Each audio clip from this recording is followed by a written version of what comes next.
Hello, Barendipitous here with another video on the board game shelf in the Bdipitous Gaming Library.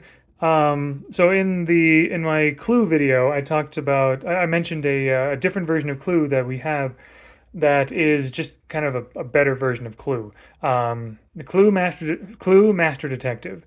This is a version of Clue that my wife prefers, and I kind of prefer it as well. I mean, obviously I love the art and the legacy of the original Clue, but there's stuff about this that there's some simple things about this that I appreciate. It actually just kind of says it on the box: more suspects, more rooms, more weapons. That's basically it. It's Clue, but more stuff. There's a couple one or two other things as well. So, but yeah, it's that way it's not nearly as simple or straightforward as Clue. There's more things. There's more pieces around. So, but yeah.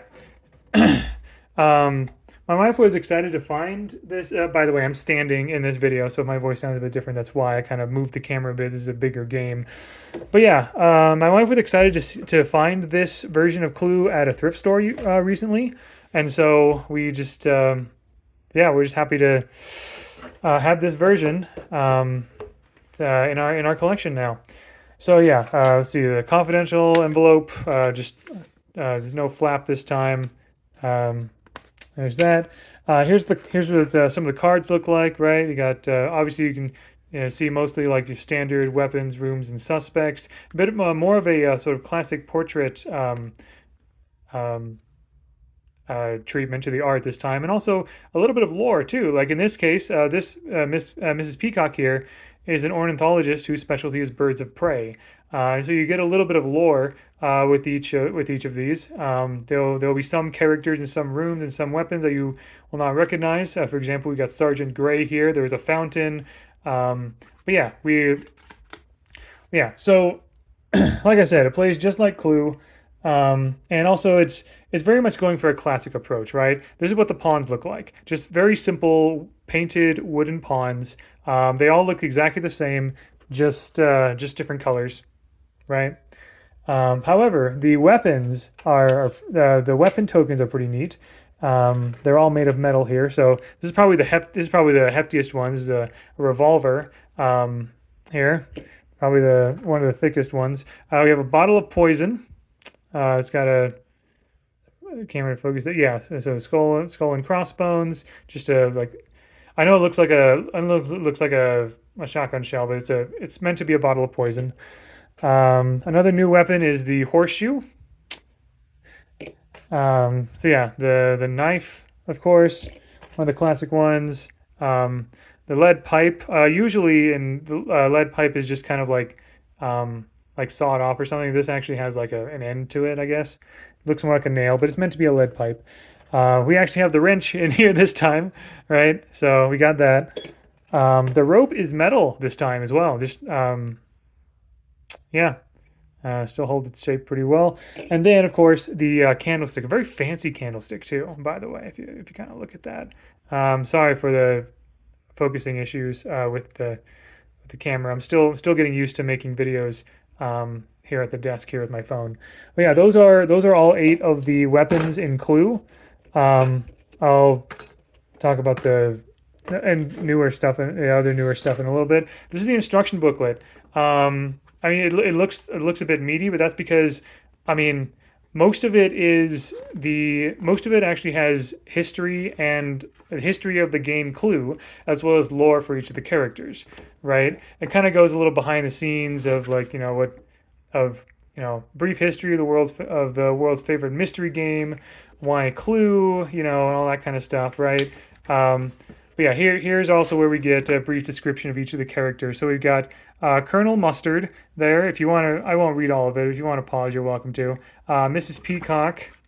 Obviously, these versions of the characters are a bit different from the previous one, but it's still cool. Professor Plum, who looks kind of much more dorky this time around. Miss Scarlet. Mr. Green. Mrs. White. Now we're going to get into the newer characters. We got Monsieur Brunette.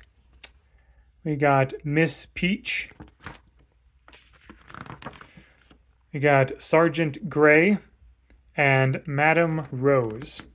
and then the rest of this is just kind of like the rules and everything. Let's see, what is the let's see, copyright date on this? 1998.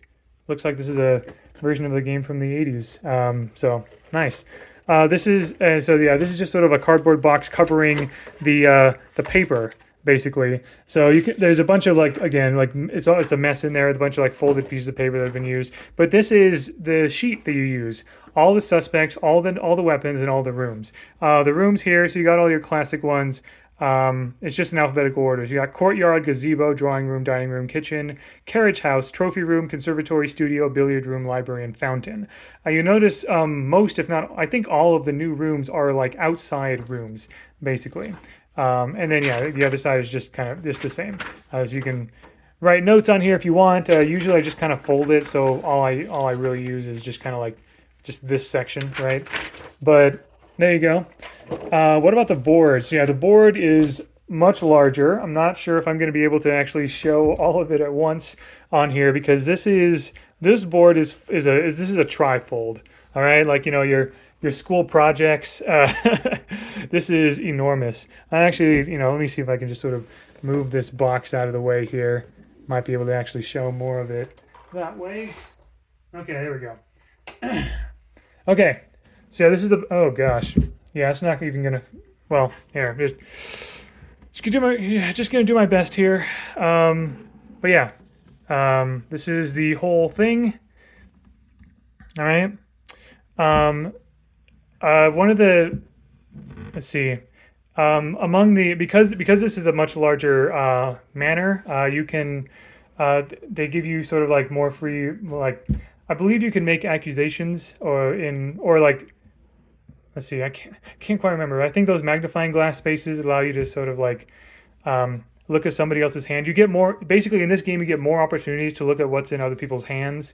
You're still able to sort of like get more opportunities for accusations, I think. But another thing too is there's more secret passages. So in classic Clue, there's a secret passage between the corner rooms, right? Like the kitchen and the library, and then the conservatory and the in this case the drawing room, I guess, with those arrows. But then this arrow here leads you to the outside over here, and you're able to go from the outside to the fountain and the gazebo, and then of course you have the where's the carriage house? Oh yeah, the carriage house is back here as well.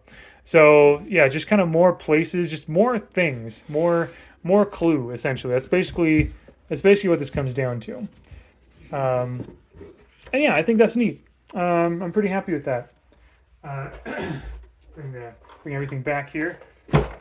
Yeah, that's Clue Master Detective. I like all the information you get from the booklet, the history of the board game as well as the lore of this version of the game. One thing I like about Clue is that you have like some of the same stock characters over and over, but you get like different versions. It's like they're all alternate universes or all like parallel dimensions or something. But yeah, there you go. That is Clue Master Detective. So yeah, between Clue and Clue Master Detective, my wife and I would probably play Clue Master Detective because it's more interesting. Although we would also prefer to have like more people play with this as well. I can't remember how many people you can play this with. 3 to 10 players. Yeah. So you can have a lot more people play this game as well. So good for board game nights and everything. But yeah, there you go. Hope you enjoyed checking out this piece of sort of Clue history in our board game collection. And thank you very much for watching. And until next time, all the best.